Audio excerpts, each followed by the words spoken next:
Bonjour, j'ai le plaisir d'être avec Pascal Gana et Samuel Potier. Pascal Gana, Bonjour. vous êtes chef d'entreprise et vous êtes la tête de liste du Front National pour ces élections régionales dans notre région des Pays de la Loire.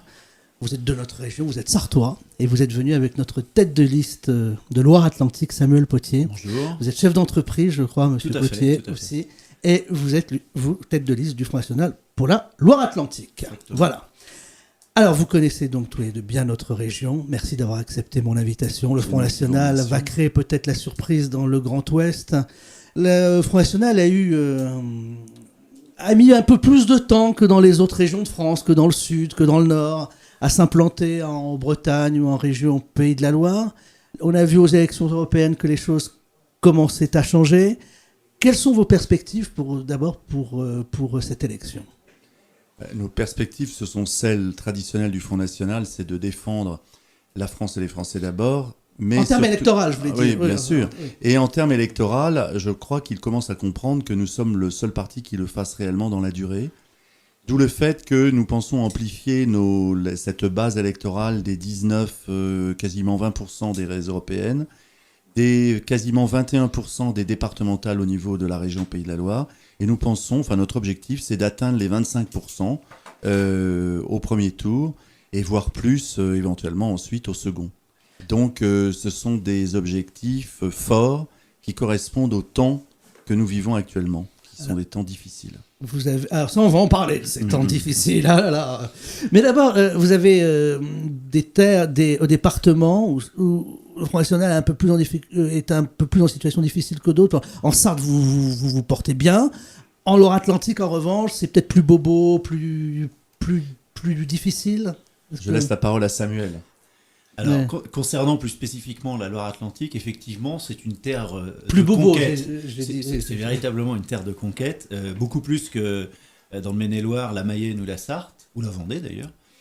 Alors, cependant, comme vous le soulignez tout à l'heure, les élections européennes ont permis, dans notre département, de réaliser d'excellents scores qui ont été confirmés au moment des départementales, puisque nous avons eu une moyenne aux alentours de 20% sur l'ensemble du département, et avec la présence de 3 de nos candidats au second tour, dont Jean-Claude Blanchard à Saint-Nazaire. Saint-Nazaire, tout à fait.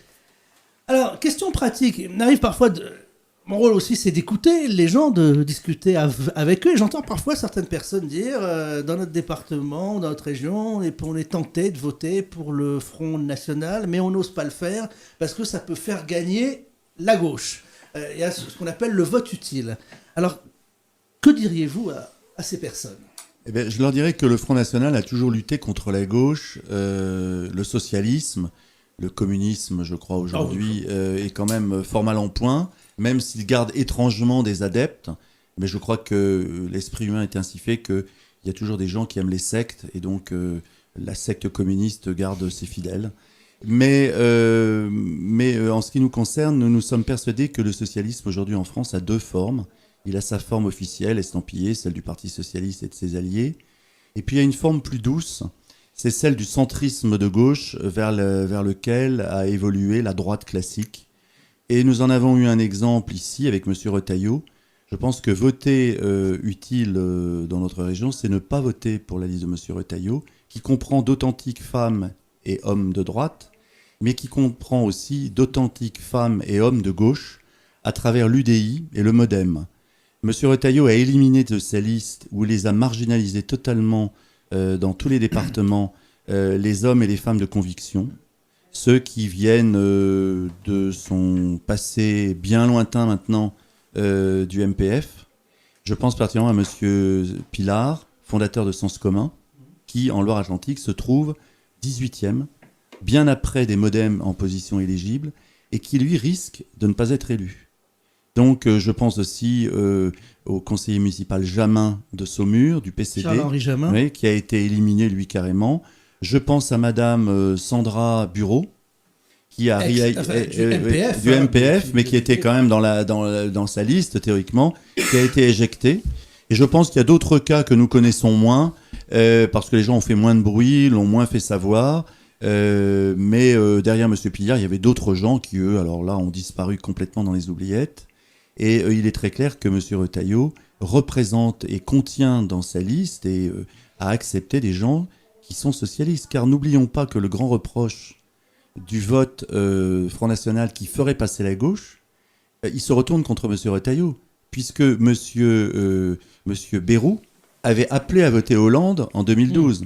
Ce qui fait que, étrangement, M. Retailleau... La pilule qui passe toujours pas chez de nombreux adhérents du... Tout à fait. Eh bien, M. Retailleau a fait voter, s'est allié aux gens qui ont fait passer Hollande dans toute la officiellement. France. Voilà. Dans toute la France.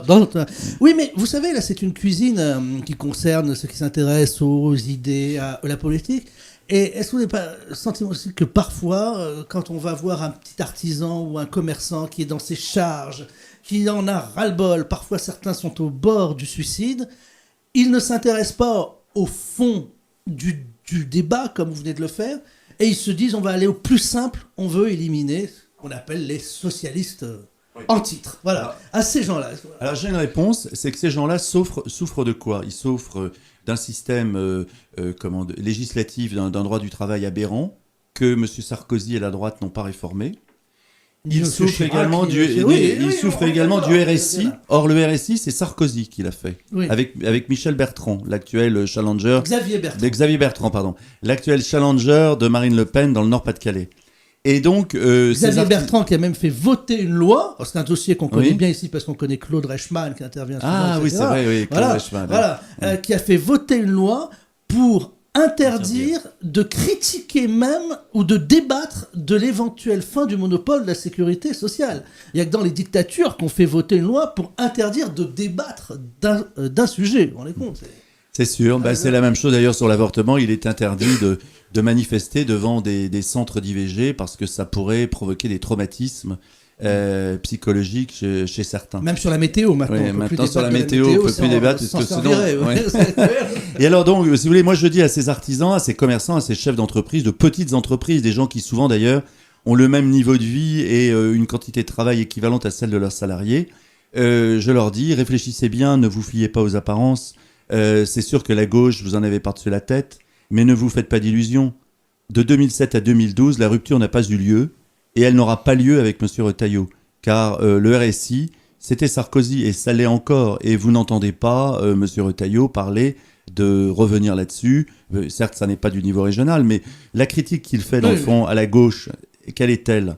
C'est tout simplement de ne pas suffisamment satisfaire à un clientélisme différent. La gauche, elle, s'adresse aux associations, au milieu de gauche. La droite s'adresse au MEDEF, mais pas vraiment à la petite entreprise d'ailleurs.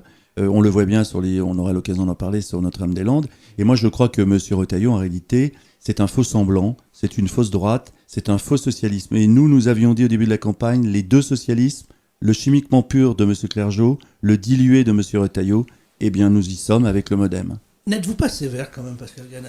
Bruno Retailleau, on ne peut pas dire qu'il est socialiste par son éducation, par son expérience. Vous n'êtes pas un peu sévère à l'égard de Bruno Retailleau ? Vous savez, il y a beaucoup eu de socialistes qui avaient une éducation bourgeoise. Il suffit de voir M. Fabius, qui est né dans une famille d'antiquaires milliardaires et qui était un spécialiste des concours d'équitation. C'est pas la même chose pour Bruno Retailleau, il vient de la terre. Il vient de la terre, mais il en est loin.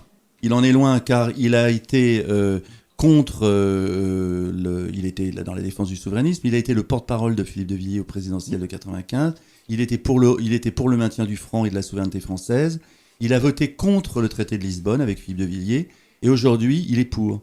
Donc, si vous voulez, le fait d'être enraciné, vous savez, les gens qui mettent des bottes en caoutchouc pour se promener dans la campagne avec un barbour, c'est un numéro classique du candidat bourgeois d'ailleurs, parce que les bottes, le chameau et le barbour, ça fait déjà un attirail à 1 500 €, ce qui n'est pas en général la tenue du paysan de la terre vraiment. Et moi je crois, si vous voulez, que je crois plus à l'authenticité qu'à la pose. Prendre un air rural sur un paysage de chemin creux, c'est très facile devant un photographe. Mais ensuite, il faut assumer la réalité de la Terre. Et la réalité de la Terre, c'est la souffrance de ceux qui y vivent. Ça n'est pas au Sénat que M. Retailleau a fait la preuve qu'il n'était pas hors sol, puisqu'il passe son temps à reprocher à ses adversaires d'être hors sol. Eh bien, je ne vois pas, moi, en quoi il a gardé ses racines. Alors, M. Gana, j'imagine aussi ceux qui nous écoutent et qui vont dire, voilà, ça fait 5 minutes qu'ils passent leur temps à critiquer la droite. Mais quand même, parler des sortants. Qu'en pensez-vous alors ? Les sortants, ceux moi... qui nous écoutent, voilà, j'imagine, Oui, mais voilà, je sais, ça fait surtout... 5 minutes qu'ils critiquent la droite, ils n'ont pas critiqué la gauche. Je me mets à la tête de mes auditeurs. Oui, vous avez raison. Et moi, je dis à ces auditeurs, dans le fond, regardez bien la vie politique des 30 dernières années. Nous avons eu l'alternance, plusieurs fois, mais nous n'avons jamais eu d'alternative. Donc, il est évident que le mal absolu, c'est le socialisme, mais cette droite qui la décalque n'est pas mieux.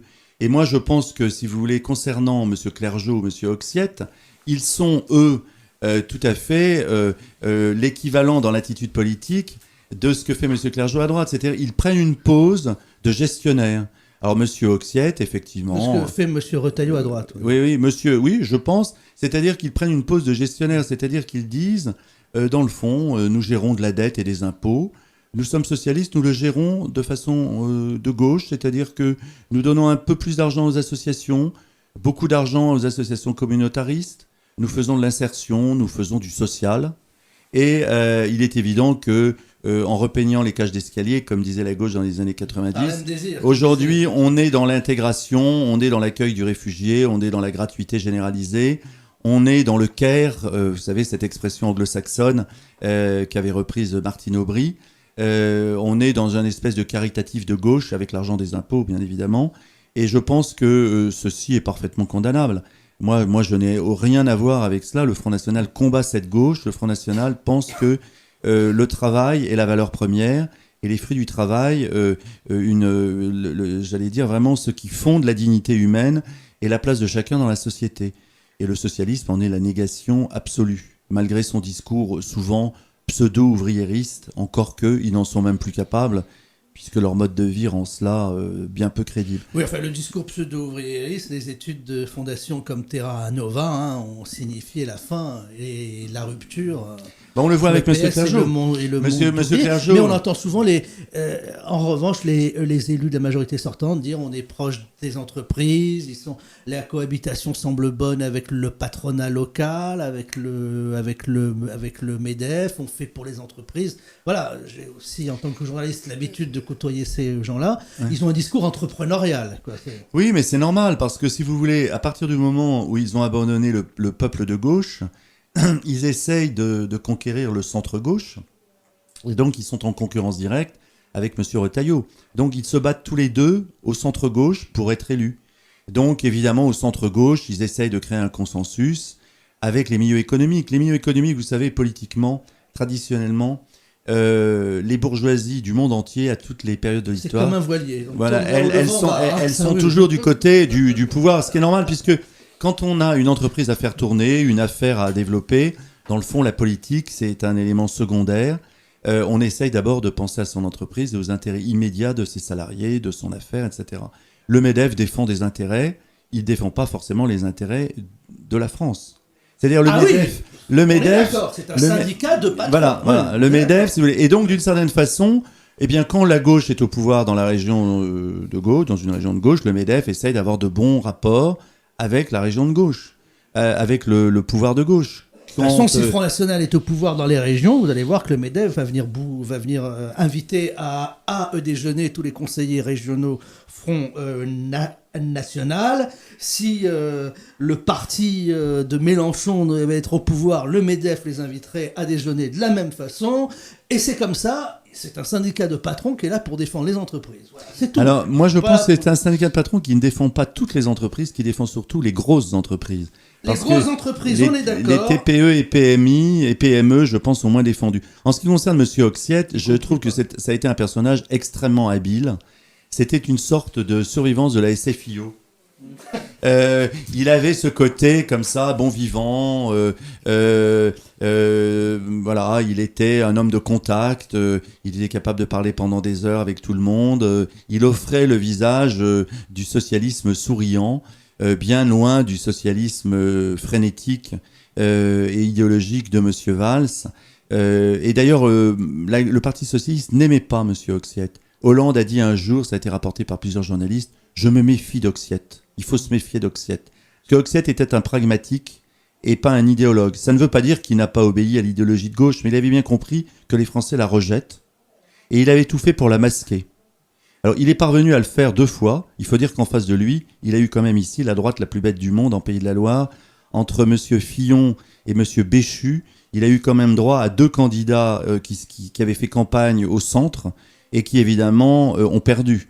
Donc, M. Oxiette s'est engouffré dans la brèche. Il a fait son rôle il a joué son rôle d'élu socialiste. Et M. Clergeau est, dans le fond, dans la même lignée, un peu plus moderne, un peu plus techno. Il est dans cette espèce de consensus mou. On discute avec tout le monde, mais dans le fond, on applique une politique de spoliation par l'impôt et d'endettement, comme dans toute l'histoire de la gauche française, dans toutes les collectivités. Je ne vois pas la différence entre le socialisme ligérien et le socialisme de Madame Aubry. Alors, on va aller maintenant droit au but. Qu'allez-vous faire si vous êtes élu? Que feriez-vous? À moins que Samuel Potier, vous avez encore Non, préciser sur je crois que Pascal a parfaitement fait le tour concernant à la fois la liste de M. Clergeau et celle de M. Retailleau. On verra ce que nous réserve le premier tour. M. Clergeau disposera vraisemblablement d'un apport de voix en provenance de l'extrême gauche ou des écologistes, qui sont eux-mêmes extrêmement divisés. On va donc assister à une tartufferie, une fois de plus, où les voix de gauche vont se reporter toujours sur le Parti socialiste. Et quant à M. Retailleau, je crois que Pascal a bien défini. Après avoir été is no good en Vendée, il fait du tri sélectif en virant comme une malpropre Sandra Bureau, donc qui représentait l'aile droite de sa liste, en saupoudrant un petit peu de sens commun avec Sébastien Pilard à la 18e place, et en faisant la part extrêmement belle à l'UDI et au Modem, qui squattent 3 des 4 premières places de la liste en Loire-Atlantique. Donc voilà, je crois que maintenant le choix pour les électeurs de Loire-Atlantique est relativement facile entre ces 2 listes qui sont semi-concurrentes et le Front National, qui dispose d'une liste avec des nouvelles générations de personnes en politique, de compétences également. Voilà, je pense que nous avons la possibilité de réaliser un excellent score dès le premier tour qui nous permettrait d'envisager le second tour avec beaucoup d'allégresse. Alors le Front National, qui en Loire-Atlantique, on l'a vu, a fait des bons scores dans des villes très très opposées sociologiquement, à La Baule comme à Saint-Nazaire. Voilà. Tout à fait. C'est intéressant à voir. Alors là, il y a un vote sociologique en Loire-Atlantique qu'on retrouve d'ailleurs un petit peu dans chaque département, mais on fait d'excellents scores dans des villes comme Saint-Nazaire, une nouveauté dans des villes comme La Baule également, et bien évidemment dans des... Une nouveauté, il y a toujours eu un étiage assez le plus fort à La Baule qu'ailleurs autour. Tout à fait. Cependant, le score des départementales était quand même extrêmement élevé sur la ville même. Et on retrouve aussi d'excellentes performances dans des zones rurales, que ce soit au sud ou au nord du département, dans le pays de Châteaubriand ou de Nord-sur-Aire notamment, ou le pays d'Ancenis, et également dans ma circonscription, dans le canton dans lequel j'étais présent, moi qui est dans le Vignoble, dans le canton de Valette, où on a réalisé nos meilleurs scores, puisqu'on a réussi à égaler le score de Marine Le Pen aux européennes, ou à la présidentielle, voire à le dépasser dans certaines communes, ce qui est une nouveauté. Alors, votre programme pour la région, comment se décline le programme du Front National adapté aux compétences de la région? Monsieur Gana. Je vais poser le cadre et puis ensuite... Il y a une première mesure, que nous proposons, qui est notre mesure phare, qui est une mesure qui n'est pas que symbolique, qui a étonné beaucoup les journalistes au début quand nous en avons parlé il y a quelques mois, parce que l'actualité ne s'était pas encore cristallisée sur les finances publiques et sur la fiscalité des particuliers, et du fait de l'augmentation des impôts locaux, de l'annonce de la baisse des dotations de l'État, et puis de l'aggravation de la crise générale des finances publiques. Nous avons proposé dès le départ de diminuer le budget du Conseil régional de 1% par an, c'est-à-dire 6% pendant la mandature, ce qui fera un peu plus que 6 puisqu'il y a un effet cumulatif. Donc sur un budget de 1600 millions, ça fait 16 millions par an. Vous faites le calcul, voilà, ça fait quasiment 100 millions à peu près sur l'exercice, sur le mandat. C'est beaucoup. parce que cela permettra de désendetter la région, de commencer à baisser la fiscalité, et donc d'envisager l'avenir de la gestion de cette collectivité territoriale comme une gestion alternative. Et vous répercuterez cette baisse sur nos feuilles d'impôt. Évidemment, c'est-à-dire que le but, si vous voulez, c'est de faire en sorte c'est ce qui nous intéresse. que les régions et les départements fonctionnent comme ils ont fonctionné pendant quasiment 2 siècles en France. C'est-à-dire qu'avant l'existence des régions, les départements fonctionnaient avec un budget en équilibre et construisaient des routes, des écoles, des ponts, des chemins de fer quand les chemins de fer ont commencé à exister, etc. C'est-à-dire que, si vous voulez, on fait croire aux Français aujourd'hui que gérer, c'est gérer de la dette. Et nous voulons rompre avec ce modèle pervers qui n'est pas que français, hein, il faut quand même le reconnaître, il faut être juste. Tous les pays occidentaux ont vécu sur la dette et on voit où est-ce qu'on en est. On ne finance pas le progrès par la dette. On mange l'avenir des générations futures par la dette. Et aujourd'hui, les jeunes générations se trouvent dans une situation où chaque jeune Français qui naît a 22 000 euros de dette nationale, plus les dettes locales. Et dans notre région, par exemple, au Mans, cela fait qu'un jeune Manceau est quasiment, à sa naissance, à 30 000 euros de dette. Et il est évident que c'est quelque chose de fou. Et or, moi, je constate que aussi bien M. Clergeau que Retailleau ne veulent pas s'attaquer à ce problème. Car ce problème est un problème qui n'est pas démagogique. Il n'est pas démagogique de dire aux gens « Nous allons moins faire de réalisations mirifiques, nous allons moins distribuer d'argent un peu partout pour nous faire bien voir et faire croire que nous existons, mais nous allons diminuer, par contre, ce qui repose sur vos épaules pour vous permettre d'envisager l'avenir de façon autonome. » C'est-à-dire pour rendre aux départements, aux communes et aux citoyens et aux entreprises un peu plus d'argent parce qu'on leur en prendra moins. Et vous savez, quand des politiques comme Raymond Barre, par exemple, ont dit ça dans les années 80, pardonnez cette expression, tout le monde se foutait de sa gueule en disant on s'en fout. Voilà, question de la dette. 16 millions à peu près, je vous en prie. Ouais. Alors je rajouterais que Jacques Chirac et M. Juppé, parce qu'on est toujours dans l'actualité, vous savez, l'actualité de la droite, c'est de travailler toujours avec des revenants. Aujourd'hui, l'espoir de la droite, c'est un monsieur de 70 ans qui a été un Premier ministre catastrophique. Et il a été catastrophique, tout d'abord parce qu'il a quasiment rien fait en réforme. La seule réforme qu'il a tentée s'est terminée par une révolte populaire. Et ensuite, par la perte des élections législatives. Et la cohabitation. Or, à l'été, le premier été de 95, celui qui suivait l'élection de Jacques Chirac, avec Juppé Premier ministre, il y avait un ministre des Finances et du Budget qui s'appelait Madelin. Alain Madelin a dit « Nous allons dans le mur à cause de la dette. Je veux un budget en diminution. Je veux diminuer la fiscalité, diminuer la dette. Il faut qu'on sorte de cette spirale infernale. » Il a été viré sur demande de Juppé. Juppé a piqué une crise. Voilà. Eh bien, nous en sommes aujourd'hui en 2015, toujours dans ce débat. En disant qu'il me fait chier. Voilà. Vous employez le terme. Donc, 1995-2015, nous revoyons les mêmes et nous voyons leurs épigones locaux. Monsieur Retailleau, qui est apparu dans le jeu politique et qui, dans le fond, défend cette ligne. Donc, d'une certaine façon, si vous voulez, nous, par cette mesure, nous mettons tout le monde au pied du mur et nous nous apercevons que personne ne veut répondre à la question de la dette. Oui, mais je ne sais pas pourquoi les Français ont la mémoire. Je vais vous donner un exemple. Et je voulais avoir votre explication. Là. Ça relève presque du médical, peut-être. Éric Zemmour est venu au mois de mars dernier faire une conférence à Eula-Baule. Et la salle était pleine, il y avait plus de 500 personnes. Les gens ont applaudi. Et les gens lui ont demandé, dans la classe politique actuelle, vous voyez, Zemmour a dit aux Républicains, vous voyez, personne pour sauver l'autre, ils sont tous nuls, ils sont tous incultes, ils vous trahiront tous. Les gens étaient debout, ils applaudissaient, bravo. Ici, on est dans des petites villes, donc on se croise. J'ai vu des gens sortir qui me reconnaissaient, qui me disaient « Oh, Zemmour était fantastique, super Zemmour et tout. » J'ai compris. Le gars, les gars, je les croise 3 mois plus tard. Il me dit « Ah, on s'était vu, Zemmour était bien et tout. » Bah, finalement, moi, je vais voter Juppé aux prochaines élections. Ou je vais voter Le Maire. Je sais pas, il y a un truc qui fait que ça relève... Et je suis sûr que vous en croisez aussi, parfois. Toi aussi, Samuel. Il y a deux choses. Tout d'abord, je veux dire, il y a deux choses. Il y a d'abord, l'esprit humain aime bien avoir ses habitudes.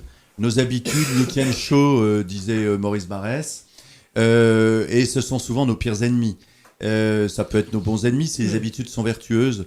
La facilité n'est jamais une habitude vertueuse. Les Français adorent la facilité, ils adorent s'illusionner. C'est le peuple du verbe, c'est le peuple de l'idéologie, souvent du refus du réel. Pour les Français, la politique, c'est souvent quelque chose de totalement idéologique.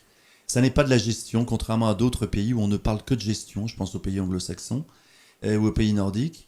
Ou à l'Allemagne. Donc chez nous, c'est toujours dans le domaine du verbe, du mot, de l'apparence.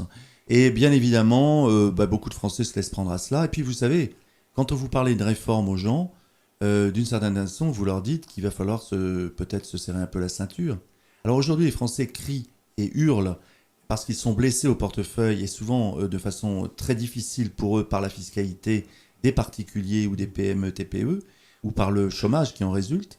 Mais évidemment, ils n'ont peut-être pas encore fait le lien, je crois qu'ils commencent à le faire, entre dette et endettement public, fiscalité et chômage et appauvrissement.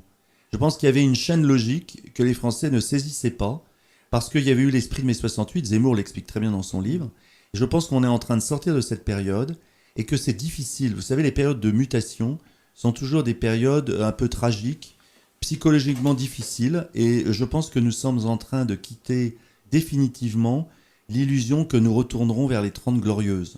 Les Français ont cru pendant longtemps qu'on allait retrouver les années 60, les années d'avant, et aujourd'hui, les Français sont en train de comprendre que c'est fini. Et ils se bercent d'illusions parfois encore dans des opérations à la Charlie Hebdo, dans des opérations, voilà, ils ont envie parfois de se raccrocher et puis ils voient que la réalité est beaucoup plus brutale en face d'eux, avec une méconnaissance des circuits économiques. Quand on parle de l'immigration, Pascal Gana, quand on prend, certains me disent l'exemple de Londres, qui est une ville très accueillante, qui accueille les immigrés, c'est tout à fait vrai. Les immigrés apportent une richesse à une ville comme Londres, mais il n'y a aucun système social en Angleterre. Donc la personne qui arrive sur le territoire est obligée de créer de la richesse pour survivre elle-même, ce qui n'est absolument pas le cas en France. Donc il faut mettre en corrélation nos systèmes de protection sociale sont totalement incompatibles avec le système anglais. C'est-à-dire l'espace européen. Oui. L'espace européen. Qui, du coup, est un espace tellement contrasté que certains pays accueillent plus que d'autres, plus facilement, et n'accueillent pas les meilleurs. C'est-à-dire, ils accueillent ceux qui veulent être assistés. Ceux qui veulent gagner de l'argent, faire des carrières, vont en Angleterre. Nos jeunes issus de l'immigration qui ont des diplômes réussissent beaucoup mieux en Angleterre. D'abord parce que le problème de leur origine se pose moins. Et puis surtout parce que c'est un pays qui est ouvert à la dynamique entrepreneuriale, au fait que le diplôme n'est pas la seule condition pour réussir. C'est surtout ça. La question de l'origine, pour moi, ne compte absolument pas. Parce que en France je ne crois pas. Eh bien, Disons que je pense que je veux bien croire, moi, que de jeunes diplômés issus de l'immigration soient parfois discriminés sur leur nom. Je pense que ça doit être vrai. Mais je m'aperçois d'une chose, c'est que moi, j'ai des enfants qui ont vécu à Londres. En Angleterre, le problème ne se pose pas. Parce sur leur adresse. Voilà, français ou étrangers, tout le monde est sur un plan d'égalité. Et je dirais même que le diplôme n'a qu'une valeur relative en Angleterre. Parce que ce qu'on regarde, c'est la capacité de la personne à s'adapter.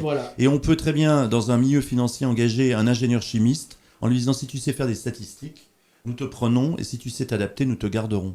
En France, c'est impensable. Si vous avez un diplôme d'ingénieur chimiste, vous n'envoyez pas votre CV dans un cadre financier ou économique, si vous voulez, de pure économie. Moi, je crois que le problème aussi du système français, c'est que nous payons ce que Zemmour analyse très bien, l'idéologie du monde enseignant, de l'éducation nationale, qui a compartimenté la société dans une espèce de pyramide mandarinale, où il y a ceux qui ont tout raté, qui feront des métiers manuels. Il suffit d'assister, moi j'ai été quelques années enseignant dans l'enseignement catholique, les conseils de classe, ah ben lui il est pas bon, il ira en apprentissage. C'est la phrase des enseignants. Il est pas bon, il est pas bon pour les études, il ira en apprentissage avec beaucoup de commisération, comme si le fait de devenir mécanicien et éventuellement un jour d'être un entrepreneur, un garagiste indépendant, concessionnaire automobile, était plus dégradant que devenir fonctionnaire Attaché des de presse, impôts, ou machin, fonctionnaire des impôts. ouais. Voilà. Et donc, c'est tout le problème français. Le Front National le dit. La droite, d'ailleurs, le dit aussi, mais n'a rien fait pour le changer. Puisque moi, je regrette, mais la droite, Jacques Chirac l'avait dit en 95, il l'a redit ensuite en 2002. Sarkozy, lui, a dit qu'il allait rompre avec le socialisme, sans doute celui de Jacques Chirac, et il n'a rien fait. Et finalement, aujourd'hui, nous revoyons les mêmes nous dire qu'ils vont préparer l'après-socialisme. Et c'est assez troublant de voir Monsieur Juppé devenir l'espoir de la droite française. Ça, je dois dire que pour moi, c'est un spectacle absolument abracadabrantesque, comme aurait dit Jacques Chirac. Ouais. Alors, on va parler des 16 millions d'économies. Mais vous avez ce que vous dites est aussi très juste sur l'apprentissage, parce qu'en réalité, il y a aussi des modes de vie de pensée plus anglo-saxons, ou même parfois les personnes âgées qui ont connu la guerre, les situations difficiles ou l'exode, disent à leurs petits-enfants, il vaut mieux qu'ils apprennent un vrai métier qui lui sera utile dans le monde entier, comme être boulanger, comme être plombier, comme être garagiste, parce que là, tu vas n'importe où dans le monde, tu poses tes valises, tu t'en sortiras. Et les gens raisonnent, on a oublié tout cela. Alors, je reçois Pascal Gana et Samuel Potier. Vous êtes Pascal Gana, chef de file du Front National dans notre région des Pays de la Loire, et Samuel Potier en Loire-Atlantique. Concrètement, 16 millions d'euros par an, 64 millions en 4 ans, vous les trouverez où? Alors, Samuel Potier, peut-être, monsieur Potier. Alors, concernant la première année, vous êtes élu, là, vous devez sortir ça. 1% de budget en moins. Donc, grosso modo, un équivalent de 16 millions d'euros. Alors, ça peut se dérouler de plusieurs manières, notamment la réduction de certaines subventions, associatives notamment, qui n'auraient peu ou prou d'intérêt quant au fait d'être conservées. Ça passe également par une gestion humaine peut-être plus rationnelle des effectifs de la fonction publique territoriale, donc du conseil régional et de tous les fonctionnaires qui y sont affectés, notamment par le fait d'étudier de manière extrêmement sérieuse le remplacement de certains départs à la retraite, et puis de réorganiser certains services internes au conseil régional afin de pouvoir obtenir des économies assez fortes. Nous irons... À l'échelon de la région, je précise, c'est une petite somme, 16 millions. Vous faites ça vraiment... Cette somme de 16 millions représente 1% du budget. C'est une somme relativement modeste. Enfin, ça doit être très facile à trouver les 2-3 premières années. Quand vous avez parlé des subventions, dépenses de communication, là, on peut tailler très vite. Effectivement, on peut... La grande difficulté viendra peut-être sur la conservation sur la fin, au bout de la 5e année. Oui. L'objectif est très clair. Il est clairement de 1% par an. Donc effectivement, les premières années, il y a des possibilités offertes qui sont plus amples. Mais néanmoins, une politique de longue haleine permet également de rationaliser certains frais au sein du conseil régional. Ça peut être également la remise en cause de nombreux marchés publics, avec la renégociation de certains appels d'offres afin de pouvoir les renégocier à la baisse. Donc le spectre ou l'éventail des futures réductions est très très large. Je pense qu'en réalité... vous voyez, là, on est vraiment dans le concret.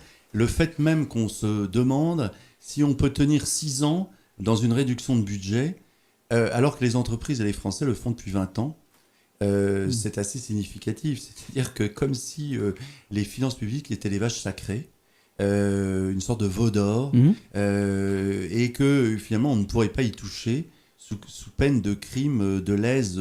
Alors la gauche dira lèse démocratie sociale, mais un certain nombre de gens de droite ou de centre-gauche diraient la même chose. Et c'est bien le fond du problème. C'est-à-dire que soit on considère que cet argent est le bien commun, et c'est vraiment le fruit de notre travail commun, et on doit le maximiser, soit on considère que c'est une sorte d'argent de poche des élus qui, lorsqu'ils ont un projet, font un emprunt aux établissements spécialisés. Et puis ensuite, s'il y a un problème de remboursement, on augmente un peu les impôts, la taxe...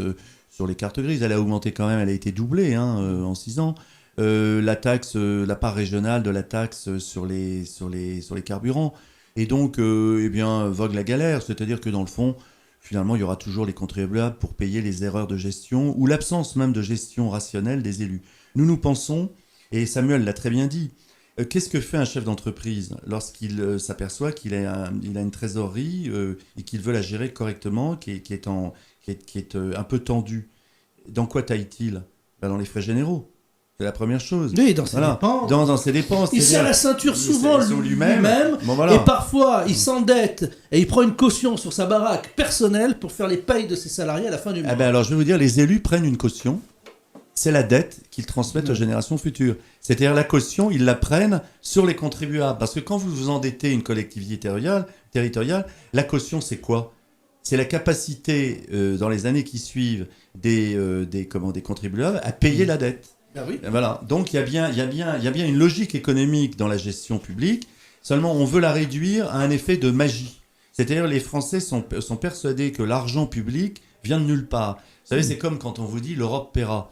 Mais l'Europe paiera. L'Europe, c'est la contribution de la France chaque année, 16 milliards d'euros, dont elle ne voit d'ailleurs qu'une partie lui revenir. Eh bien, tout cela a un coût. Moi, je regrette, la région peut très bien diminuer son budget de 1% par an. Ça nous semble d'ailleurs un point de départ, mais peut-être que nous apercevrons aller plus loin. Parce qu'après tout, si on arrivait à 10%, si nous arrivions en 6 ans à avoir fait baisser l'endettement de manière considérable, eh bien, je pense qu'ensuite, on pourrait envisager des investissements sans dette. Et c'est tout le problème de la France, c'est qu'aujourd'hui, tout projet passe par la dette. Et c'est ça qui est tragique. C'est que du coup, comme on est endetté, que l'argent ne rentre plus, que le taux de fiscalité a atteint l'insupportable, il n'y a plus d'investissement public. Il n'y a plus alors dans le privé, moi je vois des brochures passer de la région du papier glacé, des photos couleurs, des trucs magnifiques. On sait combien ça coûte. Il n'y a plus d'investissement non plus dans la recherche et le développement pour les entreprises. Beaucoup d'entreprises, de PME, d'assez grosses PME, ou de grandes entreprises, beaucoup de centres de recherche qui pourraient travailler en liaison, partenariat, chercheurs publics, entreprises privées, n'ont pas les moyens d'investir sur la durée. Et donc, si vous voulez, on sacrifie l'avenir par la dette. Et la dette, ça n'est pas du tout quelque chose d'anodin. La dette, c'est une drogue. Et comme toute drogue, ça crée un effet d'euphorie. Et ensuite, il y a la descente après l'euphorie. Et aujourd'hui, je crois que les Français sont en train de se rendre compte qu'ils sont dans la redescente après l'euphorie de l'injection massive de drogue. Et voilà. Alors, vous proposez également, évidemment, de supprimer la gratuité du TER pour les migrants. Voilà, beaucoup de gens ne le savent pas. C'est gratuit pour les migrants. Alors, oui, c'est une spécialité de la SNCF régionale qui, effectivement, a mis en place une gratuité pour les migrants. Ce que ne manque pas, d'ailleurs, d'apprécier les Ligériens qui, eux, prennent ces mêmes trains contre un abonnement qui est plus ou moins coûteux. Et quand on sait notamment que les problèmes récurrents que subissent les TER, notamment en Loire-Atlantique, puisque je suis un utilisateur et je constate la désorganisation ou l'inorganisation de la SNCF et du conseil régional dans cette entreprise, puisqu'on a des pics horaires réguliers qui transportent moult personnes qui se rendent sur leur lieu de travail ou d'étudiants qui partent dans leur faculté ou leur lycée, et on a une rame pour desservir une ligne comme Cholet-Nantes par exemple. Et puis une heure en plein milieu d'après-midi, on va se retrouver avec 2 rames où il y aura environ 5 ou 6 personnes dans chacune des rames. Donc il y a une désorganisation totale qui convient de remettre à plat et de retraiter de manière générale et très forte avec la SNCF. Alors, votre programme est vraiment, Pascal Gana, très détaillé sur la région, sur le plan économique, sur le plan de la sécurité. Évidemment, tout le monde va l'avoir dans toutes les boîtes aux lettres. Bon, allez, moi, je vais quand même vous titiller un peu. Il y a quand même un point, je trouve, un peu cette sorte d'attribution préférentielle des marchés publics aux entreprises régionales. Ah oui, vous dites qu'ils n'ont pas recours aux travailleurs détachés. Là, on est d'accord. Mais je vous ai entendu aussi dire, je ne sais pas si c'est vous, que les entreprises régionales seraient peut-être plus prioritaires.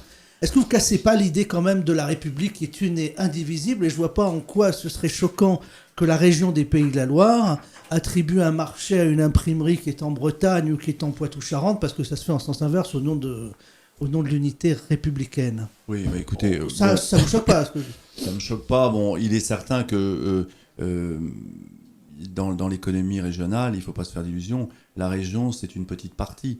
Donc, comme c'est de l'argent public, moi je trouve que puisque c'est l'argent des impôts qui est dépensé, pourquoi ne reviendrait-il pas en priorité aux Ligériens ?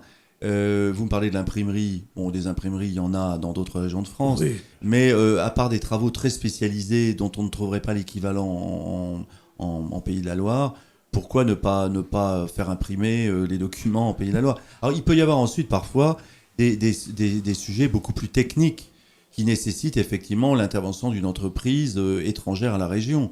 C'est évident, nous ne sommes pas obtus.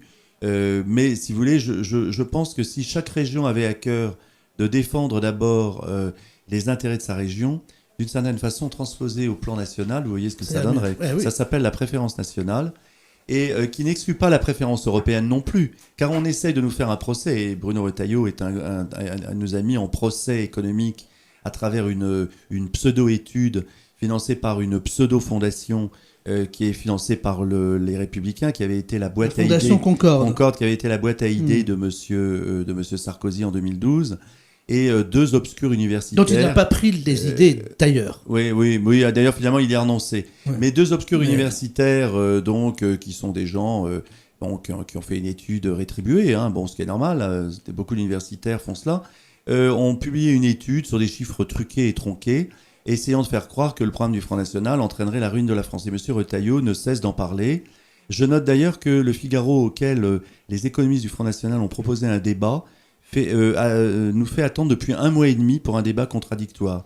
Comme si ces économistes et comme si la droite, ne pas oublier que le Figaro appartient à la famille Dassault, notoirement liée au Parti républicain, craignaient que le Front National ne démontre la pertinence de ses propositions économiques. Donc nous allons prochainement nous tenir à un colloque où nous démontrerons que l'étude de la Fondation Concorde, avec particulièrement Bernard Monod, qui est un des économistes du Fonds, qui est un ancien financier d'ailleurs, qui était le numéro 7 ou 8 d'une grande banque française, qui est député européen, il démontrera le vide et le creux de cette étude brandie par la droite. Et donc moi je crois que, si vous voulez, tout ça, c'est évidemment des manœuvres de dernière minute, c'est la dernière résistance du système qui essaie de faire croire aux Français que le Front National n'est pas une solution, parce que beaucoup de Français ont compris que eux ne sont plus la solution. Donc on joue sur la peur, on nous accuse nous de jouer sur la peur, mais en réalité on joue sur la peur à droite maintenant. La gauche a beaucoup utilisé ça, et moi je constate que la gauche a perdu, elle a perdu la partie idéologiquement, et je constate maintenant que la droite s'y met.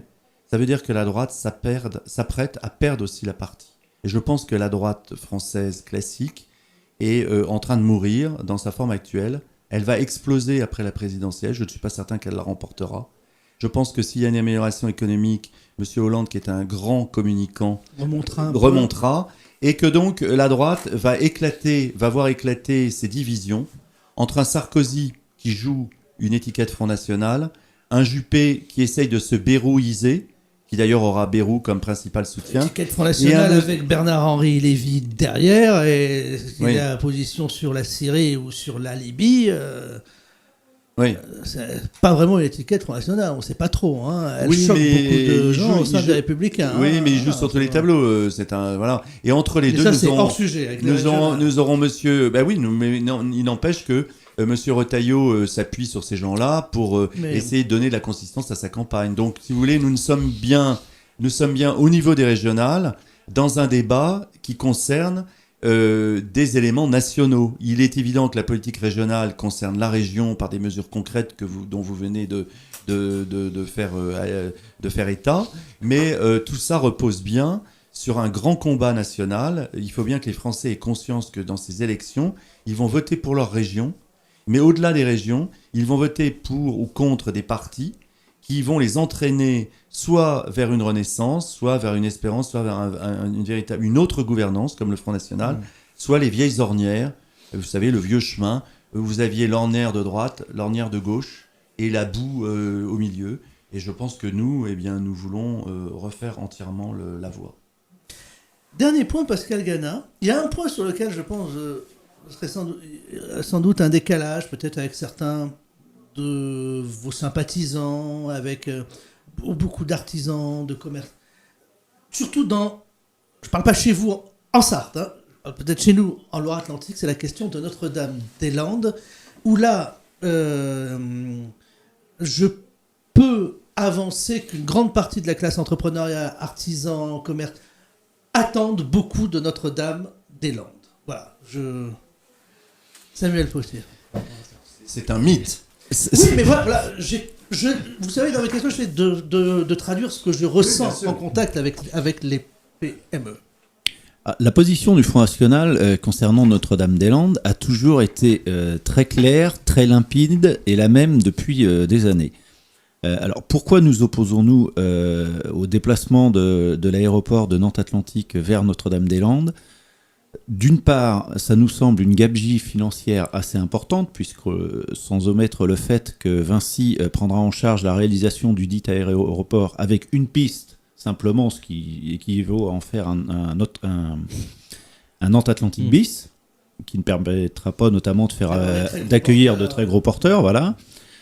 Donc qui prendra en charge ces travaux-là qui sont estimés à 514 millions d'euros. L'ensemble de la classe politique omet, peut-être sciemment ou inconsciemment, de préciser que l'aéroport devra probablement être desservi par une gare TGV, devra probablement être desservi par des axes routiers et tout un ensemble d'axes périphériques dont le montant total des travaux est estimé entre 2 et 4 milliards. Parce que ce n'est pas avec un biclou qu'on va aller à Notre-Dame-des-Landes et ses bagages derrière. Voilà, un biclou, un gyropode, je sais pas, peut-être que certains y arriveront au départ de Nantes. C'est le Vélib. Voilà, le Vélib nantais. Ouais. Cependant, effectivement, ça sera probablement pas par ce moyen qu'on pourra s'y rendre. Nous préférons, et nous l'avons clairement dit dès le départ, conserver l'aéroport de Nantes-Atlantique actuellement, puisqu'il dispose d'une réserve foncière extrêmement importante qui permettrait, si besoin en était, de pouvoir installer une deuxième piste qui aurait l'extrême avantage dans ce cas-là de pouvoir permettre aux avions de contourner Nantes, puisque c'est l'épineux problème du survol de Nantes, en fait, cet aéroport, puisqu'elle serait tournée dans le sens d'arrivée des avions, sachant qu'il y a déjà des solutions qui ont été émises par le syndicat des pilotes de ligne, qui dit qu'il y a une solution toute simple pour éviter le survol de Nantes, c'est de faire une boucle, soit au nord, soit au sud de Nantes, pour pouvoir se poser dans le bon axe à Nantes-l'Atlantique. Ça, c'est le point d'un point de vue purement aviation. Ce maintien de Nantes-Atlantique, nous considérons qu'il doit être de fait mis en parallèle avec une meilleure desserte de la partie ferrée, qui permettrait de relier notamment le centre de Nantes à Nantes-Atlantique, ce qui est une voie qui existait auparavant, donc il suffirait de doubler pour pouvoir la rendre bien plus attrayante et puis surtout beaucoup plus efficace. Et une voie qui pourrait permettre également de recréer un nouveau nœud ferroviaire qui permettrait de repartir vers le sud du département, notamment Pornic, et de créer également un axe qui est déjà plus ou moins en place vers Châteaubriand, qui permettrait de remonter à Rennes in fine. Donc ça, ce sont vraiment les aspects techniques de la chose avec lesquels nous avons travaillé avec beaucoup d'associations sur ce thème-là, afin de pouvoir véritablement mettre en place un projet qui soit à la hauteur de l'enjeu. En dehors de cet aspect technique et financier, il y a également le problème humain et écologique, puisque ça va être un véritable désastre. On va toucher à des zones extrêmement sensibles concernant la faune et la flore à Notre-Dame-des-Landes, sans oublier bien évidemment le désagrément que cela va engendrer pour les habitants proches, sachant qu'il est prévu de conserver également dans l'Atlantique, ce qui démultipliera, ce qui doublera les nuisances en 2 endroits du département. Très bien.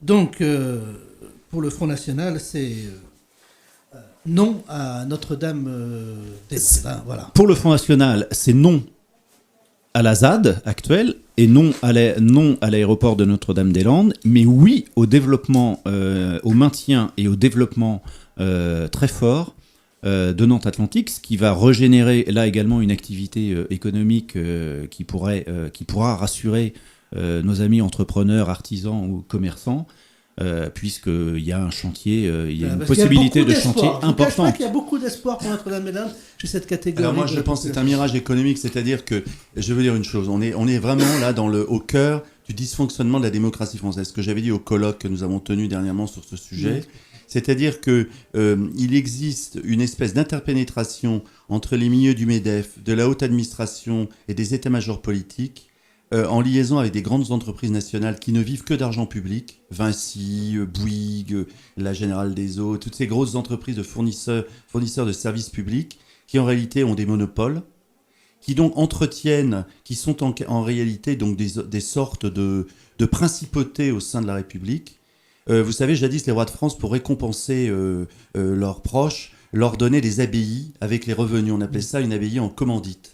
Eh bien, aujourd'hui, la République donne des marchés à des grands groupes qui s'appuient sur des sortes de clans financiers. Dont les présidents sont souvent des anciens commissaires européens. Etc. Voilà. Et là un préfet se retrouve aujourd'hui qui pilotait le projet du côté de l'État, se retrouve du côté mais vous savez aussi, Pascal, il y a beaucoup de gens qui sont pour Notre-Dame-des-Landes parce qu'ils voient ceux qui sont contre Notre-Dame-des-Landes. Je sais. Je pense pas à vous, je pense aux zadistes. Ça m'intéresse ce que vous dites, parce que moi j'ai été pendant longtemps pour Notre-Dame-des-Landes. Parce que je voyais la gauche, etc., écologiste être contre, et je me disais, si la gauche est contre, je suis pour. Oui. Et à partir du moment où je suis rentré dans une logique d'étude du dossier avec mon équipe, très vite, j'ai compris qu'il y avait un loup et qu'en réalité, on nous mentait. Et je pense qu'en plus, les artisans, les petites entreprises ou les entreprises du BTP qui pensent qu'ils vont en tirer un fruit se trompent. Parce qu'ils vont être les sous-traitants d'entreprises sous-traitantes. Vous savez, c'est une chaîne de sous-traitance, les grands chantiers publics. Et on leur imposera de telles conditions de prix qui ne pourront pas soumettre. Ah, ça va être serré. Voilà. Et donc, qu'est-ce qui se sera ? Ça sera des entreprises de sorte d'intérim pour travailleurs détachés qui emporteront les marchés. Et comme les artisans locaux ne le font pas, eh bien, qu'est-ce qui se passera ? Ils verront passer le train ou ils verront passer l'avion, si je veux dire. C'est-à-dire qu'en réalité, le chantier, les fameux 3000 emplois, ce sont d'abord des emplois limités dans le temps. Et puis surtout, c'est des emplois qui bénéficieront très peu à l'économie ligérienne. Et puis, une fois que l'aéroport sera construit, ça sera plus d'impôts, plus de charges, et donc pour les entreprises, et je le dis aux artisans, si vous payez plus d'impôts, plus de charges, pour vous, ce sera des difficultés économiques grandissantes, car la dette publique régionale deviendra un problème majeur pour notre région. Et je pense que messieurs Clergeau et monsieur Retailleau sont devenus les VRP de Vinci. Ils veulent bâtir une espèce de pyramide, c'est leur pyramide, c'est leur grand projet mirifique. Mais on assiste à une pyramide assez particulière, c'est-à-dire ils vont poser la pyramide de l'aéroport à l'envers, sur la pointe, et sur une autre pyramide qui, elle, sera une pyramide de dette. Et vous essayerez de faire tenir deux pyramides par la pointe, ça se casse toujours la figure. Et je pense que c'est ce qu'ils sont en train de préparer. Alors, soit ils le font de manière totalement irréfléchie, soit ils pensent qu'ils vont faire ils vont forcer le destin. Vous savez, ces gens qui pensent que par leur génie personnel, ils vont pouvoir effacer la réalité.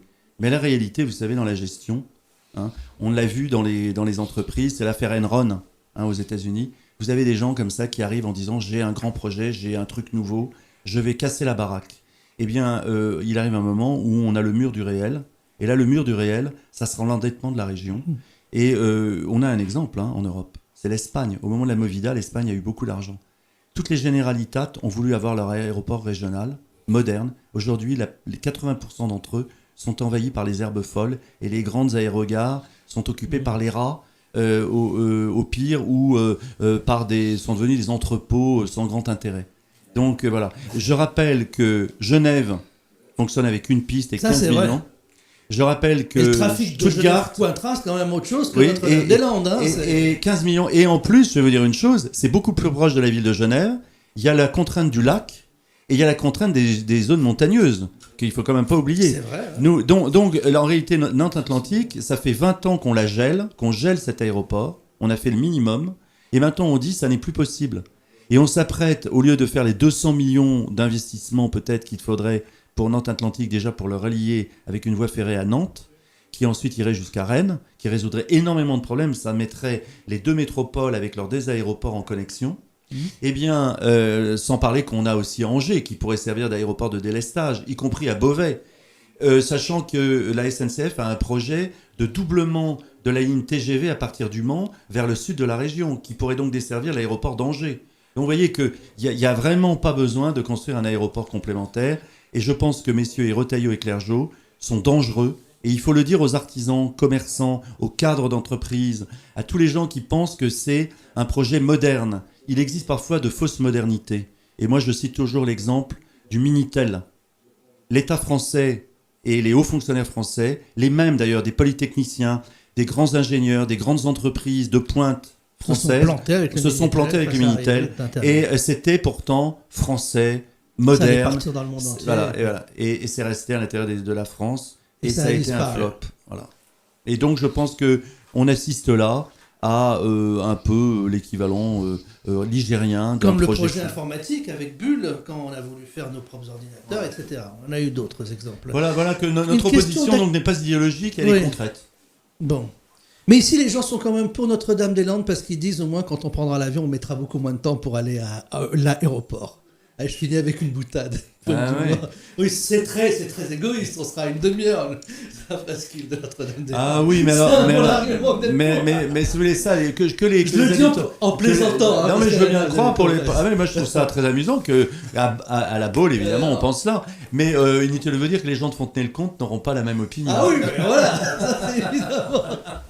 Bon.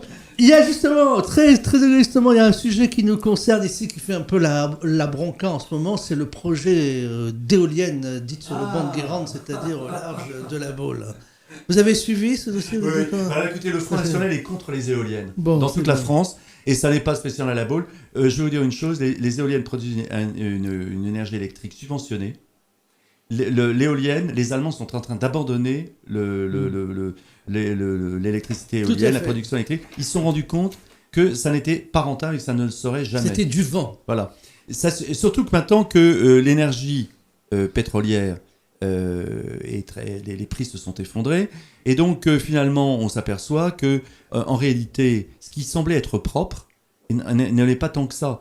Parce que la production, la construction, l'entretien, etc. de ces éoliennes, en réalité, est consommateur de substances chimiques, etc., etc. Et donc, ça n'est pas si vert que ça en a l'air. Ça a d'énormes effets sur l'environnement. Et puis, je ne parle pas de l'esthétique. Parce que, très franchement, les champs d'éoliennes sur tout le territoire français, ça va transformer, si vous voulez, le territoire français en éolien, un peu comme, vous savez, ces zones des États-Unis où il y a un puits de pétrole tous les 500 mètres. Là, on a une éolienne et on nous explique qu'il ne faudrait pas faire du craquage de gaz dans certaines zones parce que ça gâterait les paysages. Je regrette, quand mais... Vous baladez sur les routes de France en ce moment, vous voyez ça sur toutes les routes, vous faites quelques kilomètres et ça braille, ces éoliennes. Et maintenant, on va le mettre sur les côtes. Le paysage est complètement en train d'être transformé. On va le mettre sur les côtes. Et au large, dans la mer Baltique, si vous voulez, qui est une mer inhospitalière, ça n'est déjà pas très beau, mais on ne peut pas dire qu'il y ait des foules touristiques qui se précipitent pour se baigner dans la Baltique, à part les Polonais et les Allemands, qui ont l'habitude de ces mers froides. Mais si vous voulez, chez nous, qui sommes quand même une zone touristique, implanter des éoliennes au large de nos îles, au large de nos côtes, je dois dire que il faut vraiment avoir le fanatisme des Verts et la faiblesse conceptuelle et l'absence de volonté de la classe politique pour céder à ce mirage. D'autant plus que, je vais vous dire une chose très franchement, il existe un lobby de l'éolien avec des intérêts financiers gigantesques, ça rapporte beaucoup d'argent des entreprises et d'une certaine façon, ça fait vivre tout un monde qui exerce sur les élus des pressions gigantesques. Il faut voir ce qu'un maire rural subit comme pression du préfet pour accepter une éolienne. Moi, j'ai le cas d'amis qui ont monté des associations dans le Maine-et-Loire ou en Mayenne. C'est une véritable... Ces maires subissent des pressions psychologiques extrêmement fortes. C'est un chantage à la subvention. C'est le cabinet du préfet qui Vous avez harcèle. demandé que l'on refasse telle route, mais ça ne va pas être possible. Mais simplement avec l'éolienne, ça va être possible. Oui, c'est ça. Les conseillers généraux que l'on achète... On a tous des témoignages. Il y a quand même 36 000 communes en France. Vous savez, c'est l'information passe maintenant. Les gens se révoltent de plus en plus contre les éoliennes. Au début, les gens se disaient c'est propre, c'est vrai, c'est bon, voilà. Et puis aujourd'hui, ils se rendent compte que ça ne fonctionne pas. D'autant plus que les éoliennes, dans notre climat, autant dans le nord de l'Europe où il y a des vents constants, les éoliennes, seulement pour les faire tourner, elles consomment de l'électricité. Souvent, quand on les voit tourner, on croit que c'est le vent, mais quand on sort de sa voiture, vous savez, quand on passe, si on sort de sa voiture, il n'y a pas de vent. Et donc en réalité, elles tournent parce qu'il faut les faire tourner. C'est du il y a des moteurs électriques qui les font tourner. C'est la même chose pour les éoliennes des particuliers. Vous savez, l'éolien en France, il y a très peu d'endroits où c'est totalement rentable. Voilà. Donc on pense que... Alors le raisonnement est le suivant. C'est un raisonnement industriel, c'est de se dire, plus on en va en produire et en installer, moins elles coûteront cher. Puisque c'est le principe de l'économie d'échelle. Mais on s'aperçoit qu'en réalité, il n'en est rien. Plus on en installe, plus on augmente le déficit. Voilà. Et puis en plus on crée de l'horreur, j'allais dire esthétique, et en plus un endettement des collectivités territoriales, une électricité qui n'est pas du tout économique, et donc je pense que c'est une mauvaise voie. Eh bien voilà, on termine là-dessus. Un dernier mot ajouté, allez, en 30 secondes, l'un ou l'autre, Samuel Potier ou Pascal Gana, parce que là j'ai explosé le temps. Ah oui, je vous en remercie. Eh bien, nous nous situons, si vous voulez, dans une perspective de renouveau et d'espérance. C'est-à-dire que nous ne faisons pas que de la politique politicienne ou électorale. Nous avons une vision de la France. Nous voulons parler de la patrie. Nous voulons parler des valeurs familiales. Nous voulons parler de la pérennité de nos familles, de nos terroirs, de nos paysages ruraux. Nous n'avons pas parlé de ruralité aujourd'hui.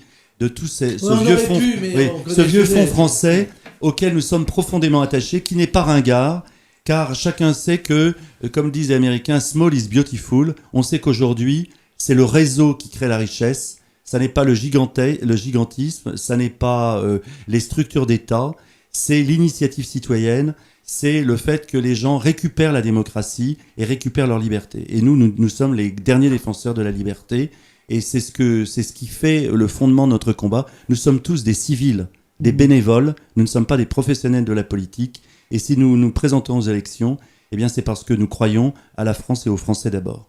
Et ce que vous dites s'applique très bien au monde de l'entreprise. Ce sont les grandes entreprises qui maintenant rachètent les petites entreprises parce qu'elles disent qu'elles ont la capacité d'innover, de créer, elles sont agiles. Et voilà. Et les États, c'était pareil. On nous a fait croire que plus on était grand, plus on était fort. Et plus on est grand, plus on est mammouth. Et que ce sont les petits États qui s'en sortent très bien. La preuve, la Suisse, hein, on pourrait en citer d'autres. Pascal Gana, vous êtes donc chef de file du Front National pour les Pays de la Loire. Merci d'être venu, d'avoir joué le jeu, parce que là, on a fait ça carrément, vous ne saviez pas de quel sujet on allait parler. Ça tombe bien, parce que moi non plus, quand on a commencé l'entretien. C'est toujours un plaisir de venir à la Baule, qui est une ville magnifique. La ville du baron Guichard, qui a construit notre conseil régional, ne l'oublions pas. Voilà. Samuel Potier aussi, vous êtes nantais, donc voilà. Un dernier mot, peut-être sur la Loire-Atlantique. Sur la Loire-Atlantique, très rapidement, comme je le disais tout à l'heure, et comme vient de le répéter Pascal, on a la chance d'avoir une liste qui est constituée de personnes en provenance de la vie civile. Et il n'y a aucun professionnel de la politique présent sur la liste, qui n'est pas le cas de nos adversaires, que ce soit nos adversaires socialistes avec M. Clergeau, où il y a énormément de conseillers régionaux sortants sur la liste en Loire-Atlantique, ou de fonctionnaires de la fonction publique territoriale ou autres fonctions publiques. Et quant à M. Retailleau, il faudra peut-être qu'il se pose des questions sur nombre de ces colistiers en Loire-Atlantique, puisque un certain nombre de ceux-ci vont devoir probablement choisir entre certains mandats. Il y a beaucoup de cumulards sur cette liste, à commencer par la tête de liste d'ailleurs. Je parle de Bruno Retailleau, bien évidemment, qui devra choisir peut-être entre le palais Guichard, comme vient de dire Pascal, et ou la Haute Assemblée, le palais du Luxembourg. Voilà, donc face à ces deux listes, la liste du Front National en Loire-Atlantique, que j'ai l'honneur de pouvoir diriger, se veut une liste...